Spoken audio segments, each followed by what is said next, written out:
Sorry, guys. We are back for round number 7. As we update it, we are going to have Arty Garcia up against Shane Remelt here in our next round. So that is what we got going on. So right now it's me and Andrew Walker. Mike Harris is going to join us in a little bit. I'm going to go ahead and get some things changed over. But this is the matches we have today. Shane, how's everybody feeling out there? It's been a long day. It's been an exciting day. All right, match is going to start here. Arty Garcia. I do not know what anybody is playing at the moment, but we're going to do our best to commentate on it.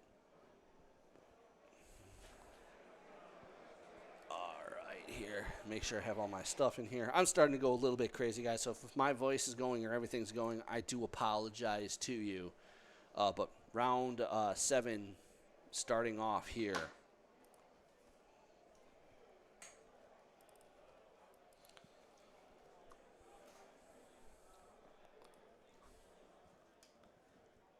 So top tables currently, I'm not sure who joined in there. I'm confused. Same thing I was wondering what happened. Oh, hi, Fran. How are you? Me? Welcome. Hi. You can join in too, Fran. Welcome. Fran. Just because you said you were tired, so I'm like, I am. Yeah, no, you I'm jump in. available to do one more round. So. Yep, absolutely. So we got Arty on stream for you. Already? Oh, hell yeah! So top tables, guys. As we get this going, Nick Mayo at the top table, Brian Selden, Mike Flores, Cameron Hayes, Javier Lugo, Conrado Mezzadari, Derek Shank, Michael Coyle, Itai Kurtzman, Josh Baruga, Michael Arnold, Nathan Shue. Shane is there. Like, we got so many people. Mike Arnold up there? Hell yeah, man. It was hard to pick a feature match, but Arty is Arty, and we can't not have Arty for a minute. SoCal represent. Absolutely. So, Shane what looks are we like... up to? Oh, is he on... Oh, Arty is on... What's the name of the deck? Help me. Yeah, he is playing the Cephalid Breakfast deck. Cephalid Breakfast. Hell yeah. Let's go, Arty. So this is a deck that Arty has been working on for like a year or something like that. You would randomly just find him like every now and then on the Moto leagues, and he would be tuning this deck. He would be like going up back and forth. And what it is a combo deck that uses the same thing, the same concept as the Angry Hermit deck, with a combo with Sutured Ghoul and Hermit and stuff. But it actually is a little bit more consistent in assembling that combo because it has two ways to do so. The first one is with Hermit Druid, as we just see right now, and the other one is with this little guy that you see on the screen, this 1/1, and alongside a Cephalid Illusionist, which is another way to assemble the combo and mill himself for his entire deck and then just go from there. Unfortunately for him, he's playing against Blue-White Dreadnought, and this deck is pretty good. And it's actually pretty good against these style of strategies even. Right. Arty did draw the rest, but it may be just one turn too late. Absolutely. Yeah, it seems like a tough matchup, but Arty's an amazing player. He finds ways to do things. Maybe he's fishing for information, not sure. So we're going to update our commentators right now as well. So take it away, guys, as I write my stuff. Yeah, I don't think there's much to do here for Arty. He just doesn't have the time. The turn to Dreadnought is it just kills him too quickly. Yeah. But he does have the Axiom, he just doesn't have enough time, unfortunately. So if he had the Duress on turn 1 instead of the little 1/1, I feel like Arty would have been pretty heavily favored to win the game, because that means that he gets his Duress dazed, for example, but that is a whole turn. Like, it's actually pretty costly for the blue-white deck to cast Duress on turn 1, because it just takes going back a land drop is an entire turn cycle of before they're able to assemble the combo. Mm-hmm. No, that makes sense. So it's kind of a big deal. Yeah, Shane up a quick game. But if you got Dreadnought into either Vision Charm or Stifle, you're pretty set to be able to play the Dreadnought out. Yeah. Right, but it's just one of those things where like you can play it, but Arty could have raised him back, right? Like if Arty had had one more turn, he would have actually won. Exactly. That's what I'm saying. It's like Arty's deck is actually very strong in that it just immediately kills the opponent. I got to see this and go off. Yeah, exactly. So like the little innovation that Arty has put together is the fact that the creatures that you're exiling with Citrus Ghoul in the past have been Phyrexian Dreadnoughts, which forced you. I mean, this is what the Hunger Hermit deck is doing, right? Like it's actually forcing you. It kind of has like both game plans, but it's not great at assembling the Dreadnought game plan. Like it can do it, and like it's like a pretty nice pivot game plan. But like if your opponent has Swords to Plowshares, you are wrecked anyway. So what Arty's deck is doing is instead of doing this whole Dreadnought thing, he is going more all in and having a more consistent combo deck. And then the creature that they're exiling is actually Terror War. So he only plays 2 copies of Terror War, and those are going to see all the lands in both graveyards, and it's probably going to be like a, I don't know, like a 30-30. Only a 30-30, you say? 30-38 or something like enough. that. I don't know. But I mean, all kidding aside, when you have a 12-12 in front of you, like it's not a given that a 28-28 will do it. You know what I'm saying? Like that's not actually lethal. But if you have like a 38-38, that is most likely going to be lethal. Absolutely. That's so why I like Moment's Peace. So we currently Right. have. Moment's Peace is or like Prismatic Strands or stuff like that. It's really hilarious against this deck. So we currently have 3 XOs right now. That is currently Nick Mayo, Cameron Heiss, and Brian Selden at XO. Hell we have those are some names. Yep, absolutely. Javier Lugo is at 16 points, so he is XO1. Yep. And then we have a slew of X1s, including Derek Shank, Shane Echevarria, who otherwise is known as Skoda, I believe is his name. Scott Blumenthal, Shane Remelt, Andy Levine, Ian Henry, Mike Flores, Nathan Shue, Itai Kurtzman, Arty, Mike Arnold, Mike Packer. So a whole slew of names we know at the X1 bracket. So, guys, this is going to be excited. But I want to see the Cephalid Breakfast deck go off personally. Yeah, I mean, it's rough because this is exactly the kind of deck that the Dreadnought really shines against. Yeah. For a variety of reasons. First of all, they are very good at interacting. So that's already kind of problematic. Second of all, this version of the deck, the blue-white version, plays both Meddling Mage and Swords to Plowshares, both which are nightmarish cards for Arty's deck to face. But, like, do not count off Arty's deck, right? Like, he has those Duresses, he has those Cabal Therapies, and now we're actually going to see the 1-2 punch here. We have Duress and Cabal Therapy. Okay. So that's kind of the dream. So going to steal the counter spell, taking the permission, which, makes sense. Yeah, so what you want to do in this kind of situation is you kind of want to poke a hole into the hand. You want to make sure that you are covering, you're messing things in the best possible way for you. And the way to do so is, depending on Arty's hand, is going to be by either helping him force through the hand, or clearly he doesn't care about the Dreadnought quite yet, which makes sense to me. All right, so Island being led off here by Shane. I see the Reanimate, which is good for Arty, so like that part of the combo is already covered. So now we will see whether Arty will name Dreadnought with this, or whether he will have accidentally showing the cards again before naming. All right, so name the Dreadnought, it appears. Yeah, that makes sense. Absolutely. For those watching, guys, we are just, if you're looking for life totals for now, just focus on the phone on the screen. It's just going to be more effective. So that's where that is. So we've stripped the hand-ish. Where does Arty go now? Does he just have to start jamming the threats in there? Because you can't take all the time in the world, right? No. This is more of a I need to take the time more than Okay. oh look, I got everything I want. So especially with Shane now finding the counter spells and the meddling mages, Mm-hmm. that's kind of a big deal. Yeah. What?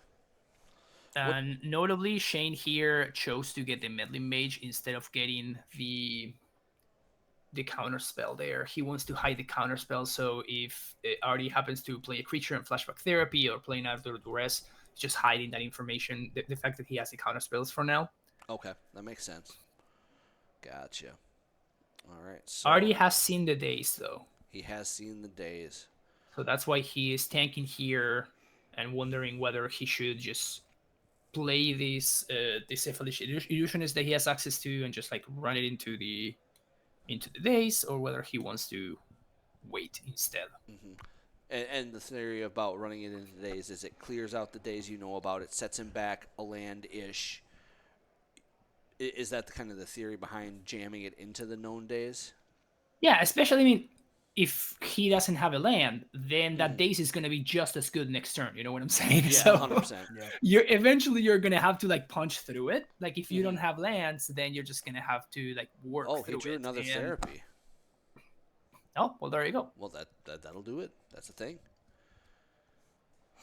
Now, what does Shane Another do? therapy works around the days very nicely. Here, Arty has some choice. Like he can choose to go for naming the days, or he can name the gush. Oh. He goes for Vision Charm.